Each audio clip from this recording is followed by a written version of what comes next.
right.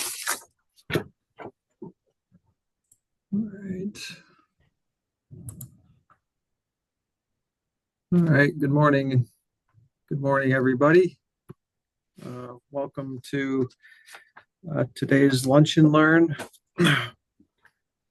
My name is Joel East. I am the chair of the Education Committee for MSPS. This is the second Lunch and Learn that we've had this year. These Lunch and Learns have been something new that we've been trying to engage membership a little bit. The first one was legislative topics, and just to make membership aware of what's going on, and just offer more opportunities for some CEUs as well. So thank you for being here. Just a couple of housekeeping notes before we get started. If you did not sign in with your full name, please let us know in the chat. This is just so that when we get the CEU certificates around, we have your full name. So I'm seeing a few names up there that you might want to hop in the chat and just make sure your full name is in there for KISTI and MSPS to get your CEUs. You need to be in this for the full 50 minutes to get the CEUs. So it's just kind of we're trusting that if you're on now, you're going to be in here for the full 50 minutes. Those CEUs should be delivered to you within the next couple of weeks. So again, I'm going to say it one more time. Please put your full name in the chat. Because if it is not, you may not get that certificate. So with that, I'm going to introduce our speaker for today. Our speaker today is Robert Birch. He is a professor emeritus from the Surveying Engineering program at Ferris State University, where he taught surveying, photogrammetry, geodesy, and GIS courses for 35 years. After graduating from high school, he joined the Air Force, where he served as a geodetic surveyor. He obtained his bachelor's degree from Ferris and an MS degree in geodetic science from The Ohio State University. Bob is a professional surveyor in Michigan and a certified photogrammetrist, retired from the American Society of Photogrammetry and Remote Sensing. He is a current member of a number of professional organizations. These include MSPS, where he's a life and emeritus member, ASPRS, where he's an emeritus member, and AAGS. Bob has been an active professionally, serving as past president to MSPS, AAGS, EGLR, ASPRS, and MLinks. So with that, I'm going to go ahead and turn it over to Bob. And one last housekeeping thing I left out. When it comes to questions, if you have some questions, Bob has told me that you can go ahead and interrupt him if you need to, or just put it in the chat and he can get to it if he sees it. So with that, I'll go ahead and turn it over to you, Bob. Well, thanks a lot, Joel. I appreciate it. Okay, let's see. Oh, here we go. So let's see. How do okay. I don't see where the chat comes up, so you may have to interrupt me. So in this, but anyway, Sure. We're going to be talking about the State Plane Coordinate System 2022. And you may say, well, geez, isn't it 2025 already? Well, that's true, and it probably won't be fully active until 2026. And so it's going to be a little late, okay? So anyways, this has historically been NGS's, they've always been late on all these. Hey, Bob. Yeah. Hey, Bob, I hate to do this to you. Are you sharing your screen, your presentation? I thought so. You were. I think when we started this, something happened. Okay. Okay, just a minute then. Yep. I think we had the same issue in the first Lunch and Learn.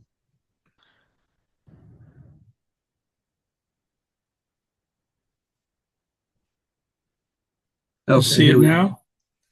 See it? It looks like it's popping up. Can somebody else confirm that you're seeing this? Yeah, the we can call? see it. Perfect.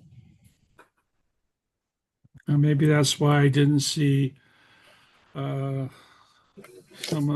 that's why I didn't see the thing about the chats. Okay. Thanks, Joel. I appreciate it. Yep. Well, anyway, so what I want to talk about is the new state plane coordinate system.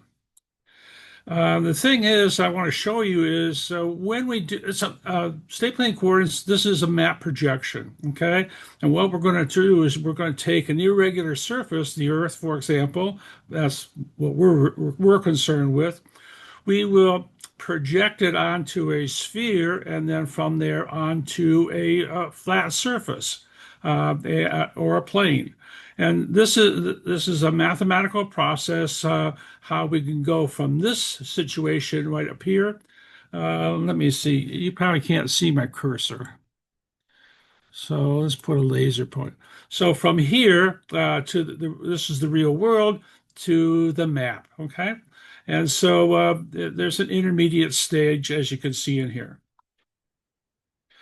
Now, basically, what you're going to see is, okay, is that there's three basic approaches. Actually, there's hundreds of different kinds of map projections, okay?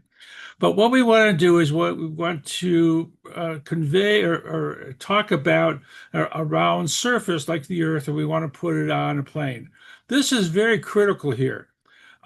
In doing this, we have to distort it. Okay, things will get distorted.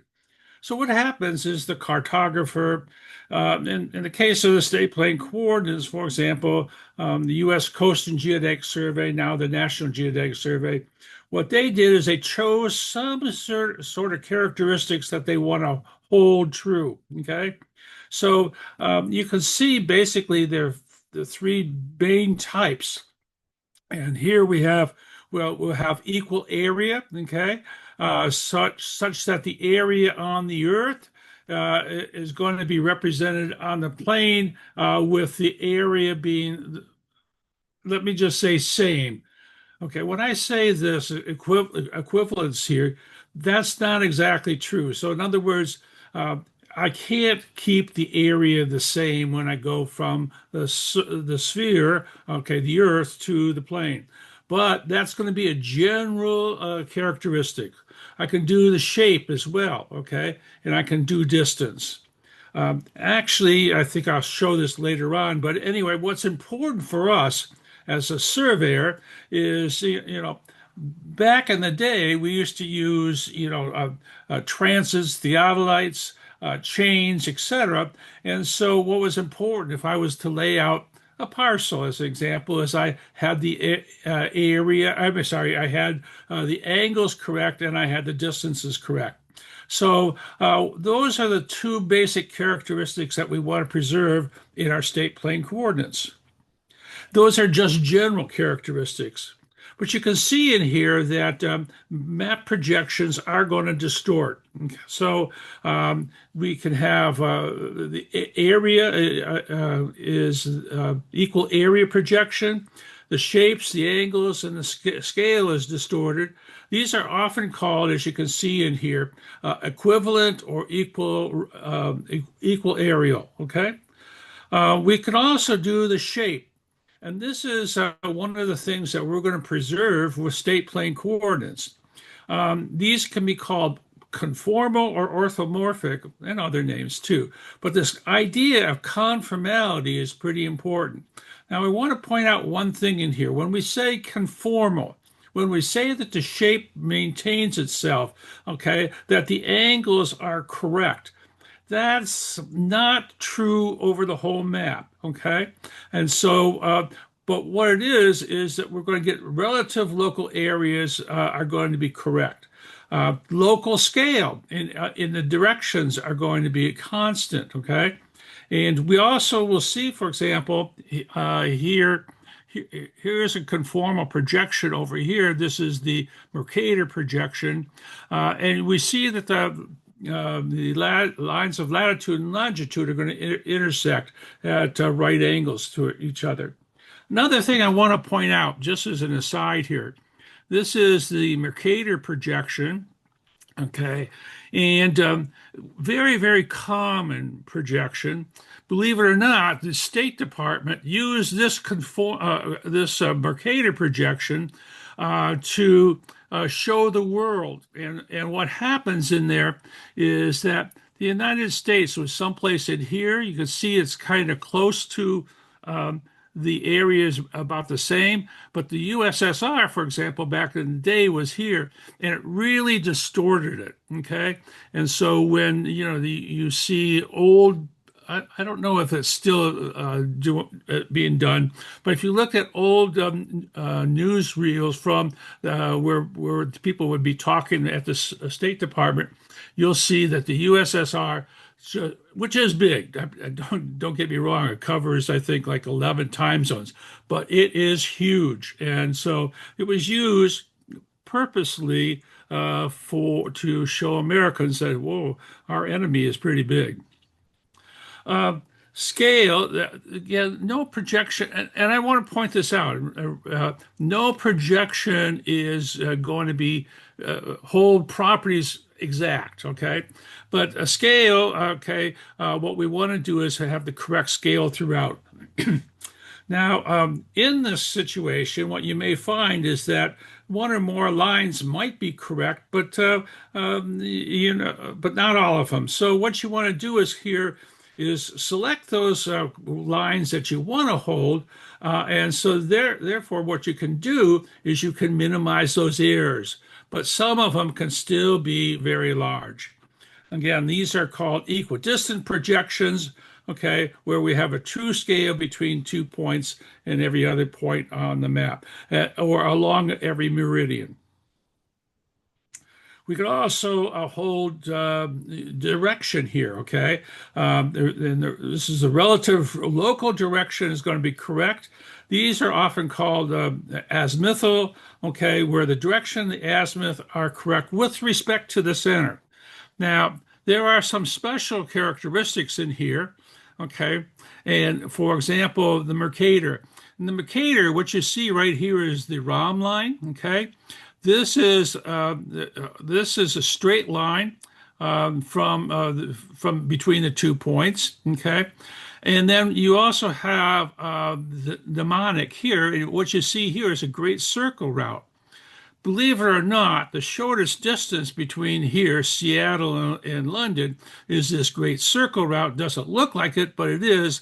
And here's the ROM line. But the ROM line here, what that does is that gives me a line of constant bearing or at constant azimuth. So, if I take off, say, for example, from Newfoundland, for example, going towards London, all I have to do is follow the proper azimuth, okay? But it's not the shortest distance.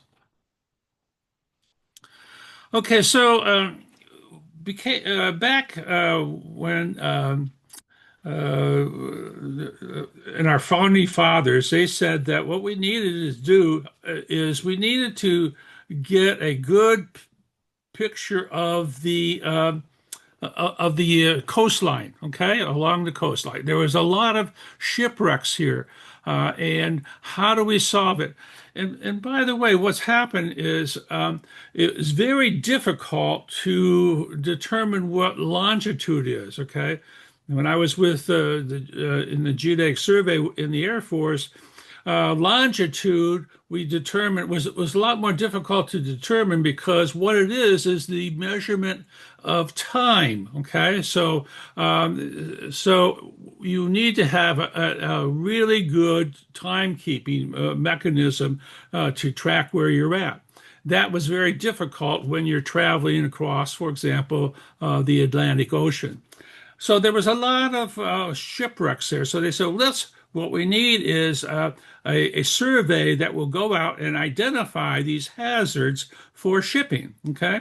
So they hired Ferdinand Hassler, became the first head of the United States Coast and Geodetic Survey, again, which is now the National Geodetic Survey. And Jefferson hired him, and he was tasked with the task. He was given the task of coming up and determining what those areas were. So now, in he was a geodesist. He recognized that what we need to do is have some sort of a projection, and he chose the polyconic projection.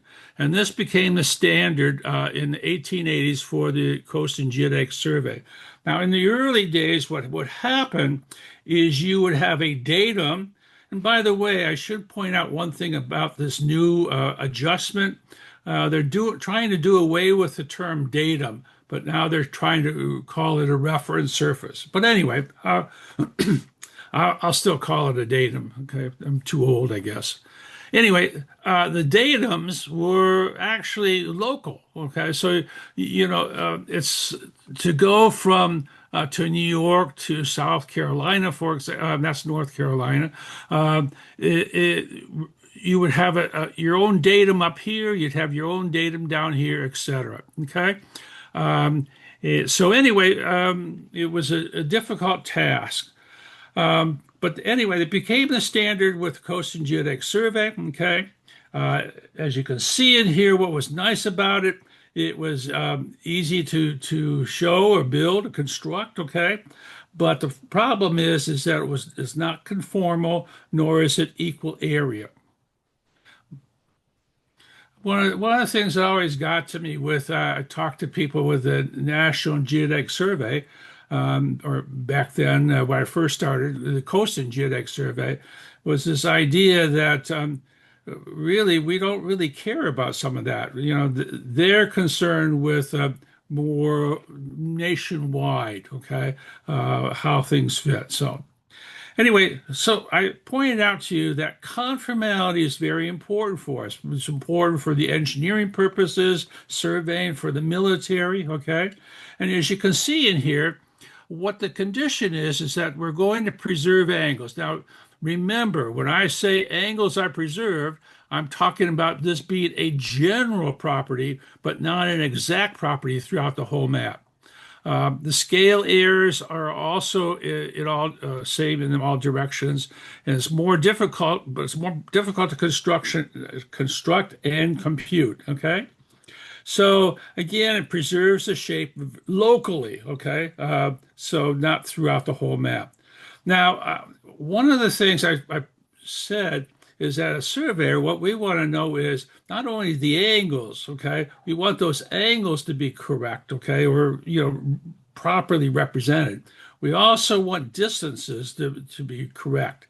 And so it's not that's difficult to do. So when we constructed, or when Coast and Geodetic Survey constructed these state plane coordinates, what they did is they limited the extent of the projection to about 160 miles or so. And by restricting it, okay, what they're able to do is minimize the distortions due to to the Earth, curvature of the Earth, and maintain distances. And back then, back in the 30s, the idea is that if I could maintain the relative accuracy, if you will, I'm using the term a little loosely, I'm sorry, but anyway, if I can hold that to 1 part in 10,000, this is going to be a pretty good survey. So, NGS here, you can see they use the Gauss-Schreiber for the transverse. TM is transverse Mercator, okay, in the state plane coordinates for 27, and they use the Gauss-Kruger form in the state planes for 83. So what you see over here is a depiction of our current system, okay? And again, that current system, even though our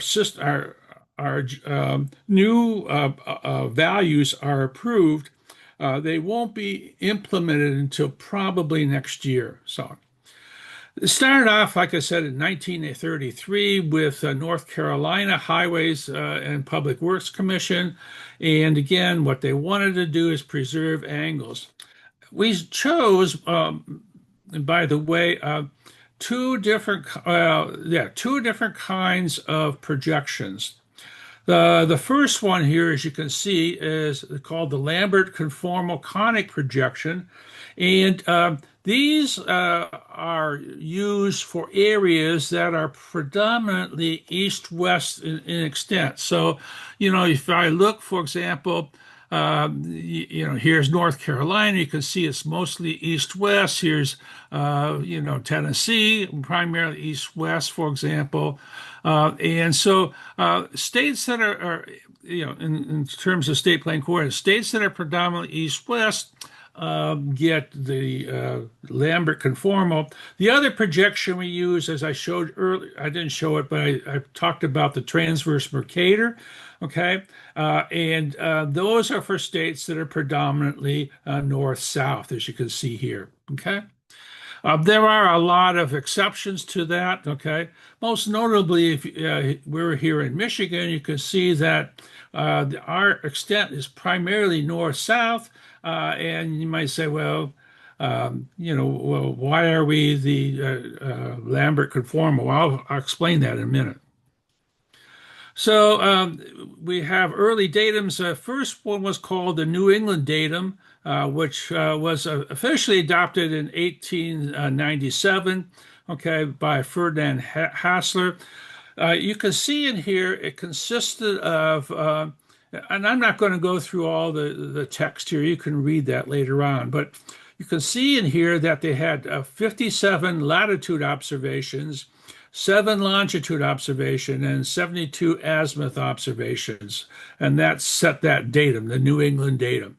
Again, the reason why we don't get both of them, when I was in the service with the Geodetic Survey, we always did latitude and longitude in tandem, but back then they didn't have the means to accurately determine time.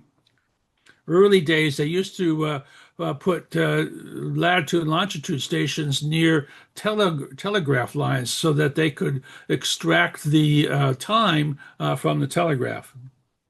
So what you see in here is one of the first. This is called Eastern Oblique Arc of the United States. This runs from, as you can see, down here. Actually, over time, it ran from New Orleans, Louisiana, up to Maine. Okay, and this follows those arcs. And again, there was 4 periods. You can see that it went. It started off okay, and it took a long time to do. Okay, so these were triangulation stations.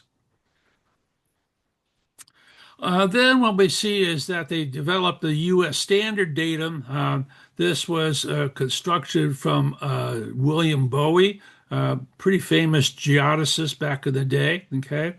Again, what he did is he transferred the position, the origin, to a place called Meade's Ranch. Okay. And he used the Clark 1866 spheroid, which we still use today. This replaced the Bessel spheroid. So, and then what happened is that 1913, Canada and Mexico connected to the North American datum. To the datum, it was called the North American datum, and that's how it continues today. And this is where Meade's Ranch is. You can see it's out in Kansas. It's in the middle of Kansas, someplace. This is the monument itself, okay? And again, there's pretty flat. This is all on private lands. And I have never been there. I would like to do that one of these days. I'm not sure if you can walk out to the monument itself, but anyway, that's where it's located. Then what happened is that we have the U.S. standard datum, as you can see in here. Now notice that we have a series of arcs over here on the eastern side of the country. It's pretty strong. Strong around here, the Great Lakes, because of the Great Lakes, because of the Lake Survey, for example, who did a lot of surveys here in Michigan. Then we had a cross-country triangulation over to California. So there's a lot of space that's missing. So the transcontinental triangulation was completed in 1899, and so that brought everything together. And so they wanted one datum. They used the New England datum because that's the one that they had the most information about. Worked well in New England along the Atlantic coast, but it did not work well with the eastern oblique arc, nor with the transcontinental triangulation. Okay, but they went with what they had the best information of.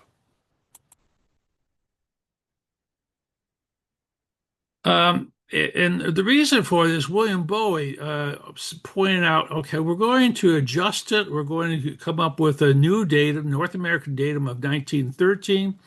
And he said, okay, it should not differ widely from the ideal datum. Okay, so that was one of the constraints that they put in. It should produce minimum changes in the publication of the data that they already had in the survey. Okay, so you have all this information. Don't change it. They don't want to do that. And then also they wanted one that had that allowed the maximum number of positions in the office registers to remain unchanged. So there were some constraints that they used in 1913. Now you have to remember, in 1913, this was all done by hand, these adjustments. Well, what happened is that they said, well, we need to do something better. So they came up here with the North American datum of 27.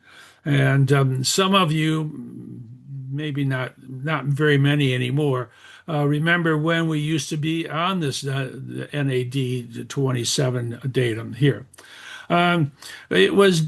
Notice in here that it was undertaken between 1927 and 1931, or 32. Depends on which publication you look at. So it took 4 or 5 years, even after what they called the 27 adjustment. Okay. And this was a huge computation at the time. And this was the first one to be oriented by the Laplace-Azimuth. And the Laplace-Azimuth is as you can see, is where we have astronomic longitude and azimuth on these stations. Not all stations, but a lot of them. So Bowie came up with an idea for computing it. Okay. They did the eastern half, the western half. It split right in about here. Okay. As you can see right in here. Okay. And so almost right away, they found out, whoa, you got some big problems up here in Michigan. Okay.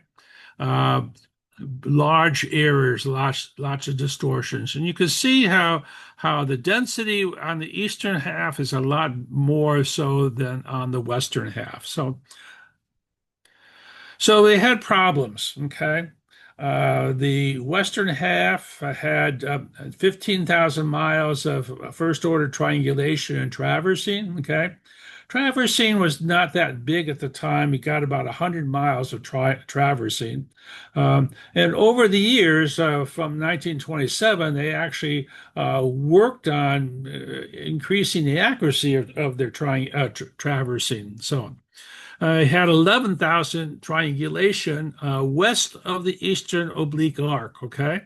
And you can see in here, there was 1,650 miles from the U.S. Lake Survey. Okay. And we also had some from Geodetic Canada. It did exclude the eastern oblique arc. But what we have is problems. We didn't have a lot of astronomic or gravity measurements. There's very few ties to Canada, none to Mexico. And again, as I point out, there was a 10-meter error in northern Michigan. Okay. And it didn't support the new EDM equipment. Now, the EDM wasn't used in 1927, but over the years, like when we get into the 60s and 70s, for example, and even the early 80s, we're using EDM extensively. Okay. And so it didn't really work. It caused problems. Okay. And by the way, I don't know if how old some of you are, but back in the 70s, there was a big push for urban surveys, urban control. And then also, it didn't work. Believe it or not, we were still using some satellite information, okay, using like VLBI, very long baseline interferometry, and Doppler, etc. And so we had these problems. We weren't using GPS because, oh, so what we decided, what NGS decided, is let's do an adjustment. They did it in 1983. Okay, it didn't get completed until I think it was 85 or yeah, I think it was 85, maybe 86. But anyway, they adjusted everything. Okay, a simultaneous, well, not simultaneous. It was a least squares adjustment of all the control right in here. And what they did is they added on Doppler, VLBI, EDM data, etc. They used a new figure that was the geodetic reference system of 1980, okay, and used the center of mass as the origin instead of using Mead's Ranch. Okay, so let's look at Michigan in here. And that, by the way, that's our current system. And that will be our current system until next year. Okay. I don't think they're going to be able to complete it. You may say, well, you've heard, well, yeah, the adjustments, I mean, everything seems to be done. And I think most of the mechanics are completed. But now what happens is that that has to go out for public review, has to be published in the federal registers, etc. And so it's the paperwork that seems to be delaying things right now. There may be some nuances for some of the scientific stuff as well. But anyway, as you can see in here, this one here, this was 1934. This was the State Plane Coordinate System in Michigan. And you can see it here that we have like an eastern zone, a central zone, and a western zone here. This was the transverse Mercator because Michigan is primarily north-south state. Okay. So this is how it first started. Then what happened is that we changed. There was a push, and this was, I think, let me see here. This was in 1964. The idea was is that MSPS was one of the leaders here. They said, well, wait a minute. Here, what happens is that in the industrial belt, one could argue about this, and I'm not going to take a stance, but people might say, well, wait a minute, this is where the industrial part of the state is. Why aren't they all in the same zone? So then they decided, well, let's change it. And so they did. They developed the Lambert conformal-conic projection here. And the industrial areas are all in the same zone. Okay, we have the south zone, central zone, and north zone here. Okay, you can see in here that some of the parameters still remain the same, but we had a whole different projection. Then what happened is in let's see, this was 83. Okay. With the new adjustment, is that we now change those zones. Now, one of the things that was rather important back here, we had Michigan has a sort of an average elevation of about, I should have put this in a slide, of about 900 feet. And so the idea here is that, okay, instead of putting our datum, our system down to the datum, let's keep it at 900 feet. And the idea there is that we can minimize the distortions that, especially the scale distortions in our state plane coordinates. Okay, and so that happened back then. But what happened is when we went to the new adjustment, we did a few things different. Number one, NGS said, "Hey, get rid of the U.S. survey foot."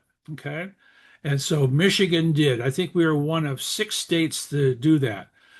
There was a lot of people complaining, let's not do that. And so NGS said at the time, we are not going to put them in U.S. survey foot, but they backed off and they did it. We didn't change, so we made the change back then to the international foot. The other thing is that they put the datum back down to the surface of to the datum itself, so we weren't above that. And so now what we're doing now is this is the new system up here. With I didn't get that right, but right up here is Isle Royale. That's got its own zone as well. Okay, so you see in here now we're going to consist of instead of 3 zones, each one of these have 3 zones in here. We're going to have 19 zones.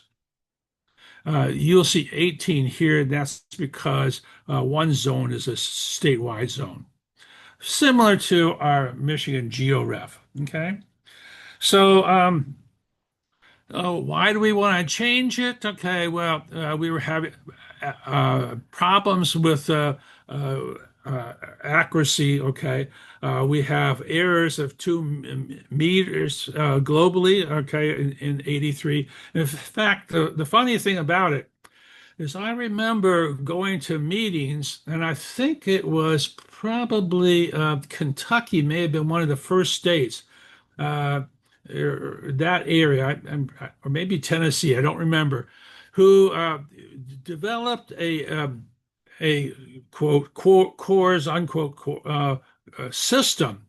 And what happened was is that it wasn't fitting the control, the NAD 83 coordinates. So the GPS, even back in that infancy, and by the way, GPS back in 83 was not even fully operational. It didn't become fully operational until I think it was about 1993 or something in that ballpark.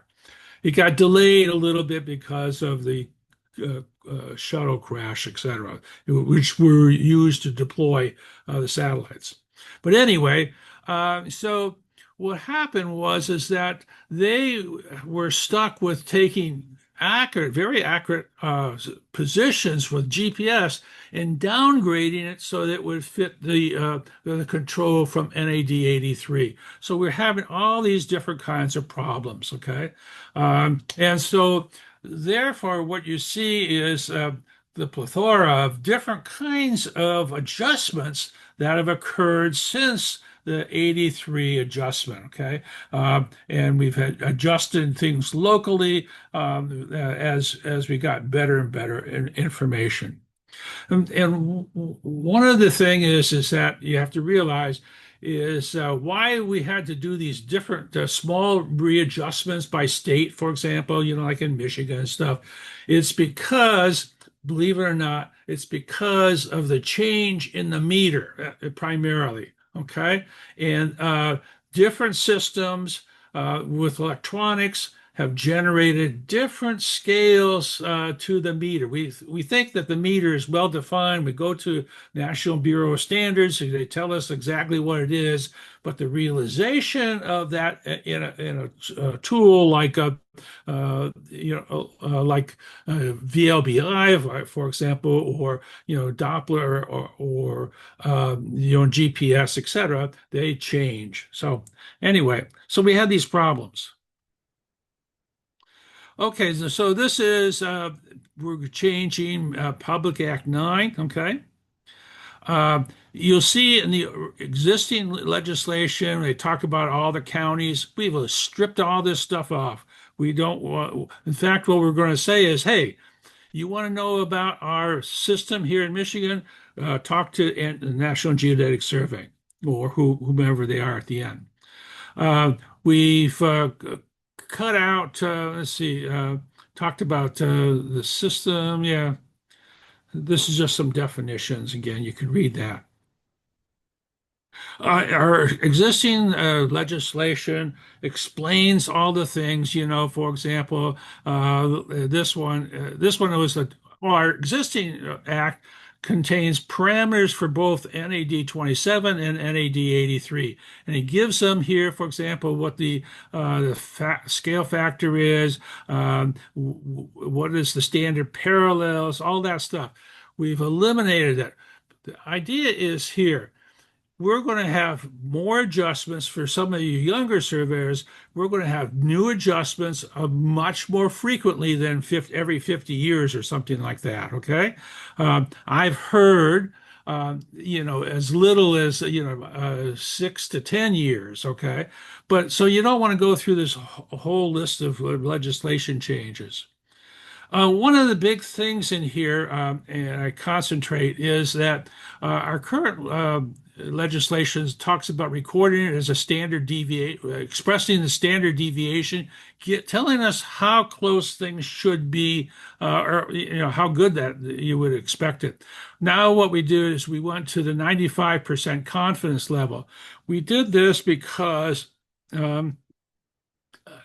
most of the federal standards deal with the 95% confidence, the confidence level. I think there's one or two that deal with the standard deviation or standard error. So this is to make it, but they are related. Okay. Real quickly, I'm not going to spend a lot of time here. What we have is the arithmetic mean. This is our most probable value here. What we do is this M bar is most probable value or average. We call it average. Let's take the sum of all our measurements, okay, and divide it by the number of those, and that gives us our average. And then from that, we can come up with our residuals, or the errors, if you will. The residuals or errors. You take the mean value here minus the observation, okay? And so what you'll have is a series of values. So for example, here, you see what I could have is a line that passes through here. You'll see values up and above and below, etc. So those are the errors that we have. And what we want to do is we want to minimize those residuals. And really quickly here, this is, you can look at how, here's an example here of a pretty precise set of observations. We have a normal distribution curve. These inflection points here represent the 68% of it, or plus or minus a sigma value here, okay? And when you have it very high like this means that you have very good precision. And down here, where these spread out, it's a lower precision. Doesn't mean it's less accurate, just means the precision is a little low. Okay, so I guess this one was pretty high precision. Being facetious there. Unfortunately, state planning coordinates are not going to solve some of these problems here, but anyway, we really need to be more careful about some of this stuff. That's my opinion. I'm not going to test you on it too. It's just like this, here's a control point, here's one here, etc. So, but anyway, we recognize that small residuals occur more than large ones. Okay, theoretically, that line. Okay, this line right in here goes to infinity. Now, from a practical point of view, it doesn't. Okay, large errors are infrequent and less probable, and what we do is we will often use that is our measure of where we have blunders. And so we look at our precision with a standard deviation, sigma here, take the residuals, we're going to square that, and we divide it by n minus 1. Now, why n minus 1? I'm not going to get involved with it really deep, but basically what we have is we have a sample, okay? And so I want to err on the conservative side.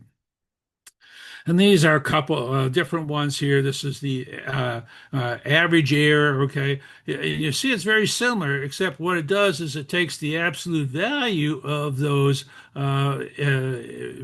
errors right in here, okay? And this again is our standard error. And then the 90% error is sometimes called with National Map Accuracy Standards. And then this 99.73% is called the 3 sigma, often used for blunder detection. Okay. Wasn't used over here, as you can see. But anyway, that's beside the point.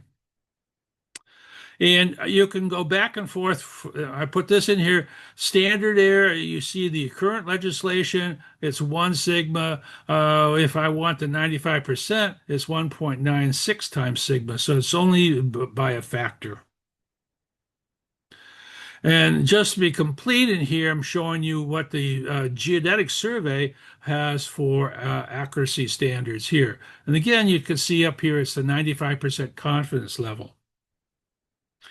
Okay, so what we have in here, I'm going to go real quickly. We have a conic, Lambert conformal conic projection. This happens to be what we call a secant projection, where the surface goes through the Earth. Here is the transverse Mercator, which is a cylinder. And again, this is what it looks like in terms of some of the mathematics, which I'm not going to go through. So um, I know a few of you have taken classes with me and you just say, oh, great, don't have to do that. One of the things that we're going to do is instead of going back down to the surface, the ellipsoid surface, we're going to project it closer to the surface of the Earth, okay? And we can skew that as well, okay? And so this is the change. Okay, so there is now a beta site from the National Geodetic Survey, okay, where you can get some of this information.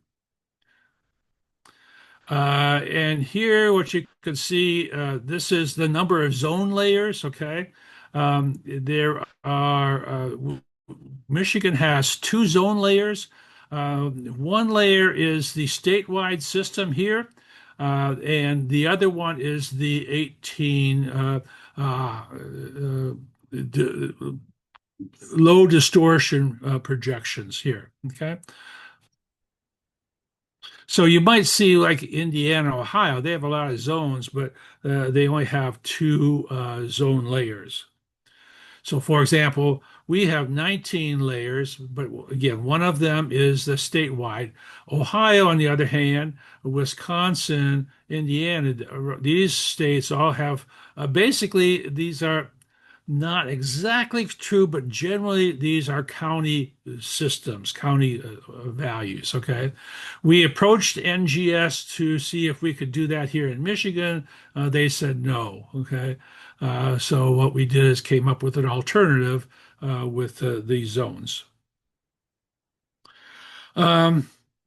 This in here is going to show again the number of forms per state. Okay, we're here with just the lowest number right in here, and okay, this is designated by the stakeholders. Now, what that means is this is the stakeholders in Michigan. NGS was going to do this all for us, okay? But they were only going to keep the 3 zones that we currently have. They would have used again the south, central, and north zones. The survey MSPS members wanted to have a low distortion values. So that's what you see. We have, that's why we're in this category here. Second one. Okay, so here what you can see, this is the latest update here for the state plane coordinate zones here. This is June 2nd, 2025. This is it, okay? I would like to say this is cast in stone. I don't want to say that because who knows what might happen. But nonetheless, what you'll see in here is the idea of these high. I gotta get finished here just a second, otherwise Joel will have my butt. But what you'll see in here is what we're trying to do is maintain the distortions down to a few centimeters. Okay, so that's the goal of the low distortion projections. You'll see in here, this is going to give us, and you see in here, for example, this OMC. I had a graphic, but I didn't talk about it. This is the oblique Mercator projection, okay? And what this is very similar to our Michigan GeoRef.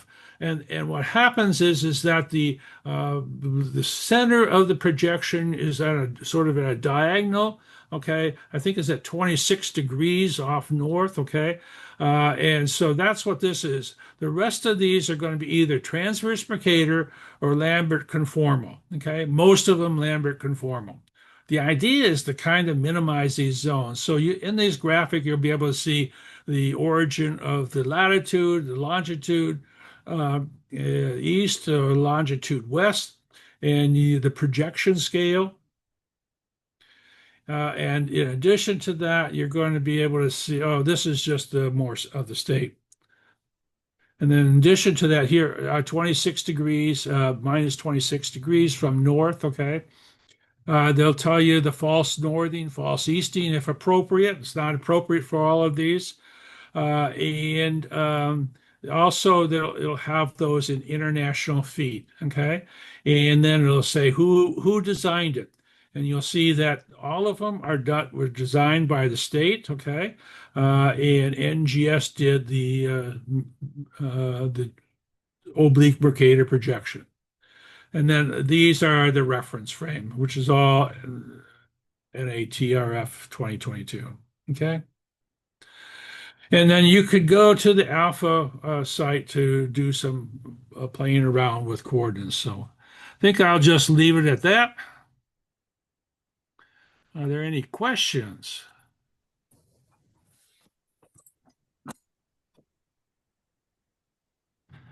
Questions? All right. Well, if there's no questions, thank you, Bob, for taking the time to do this. Appreciate you taking the time out of your day. One more thing, just to reiterate the housekeeping. If you haven't put your full name in the chat, please do so. And one last thing I forgot to mention is November 7th, we're going to have our next Lunch and Learn Riparian. So keep an eye out for those emails. So thanks again, everybody, for coming. And with that, we can go ahead and sign off. Thanks again, Bob. Appreciate it. Joel, thanks for your hard work. Thanks. Thank you. We'll see you. Okay, bye.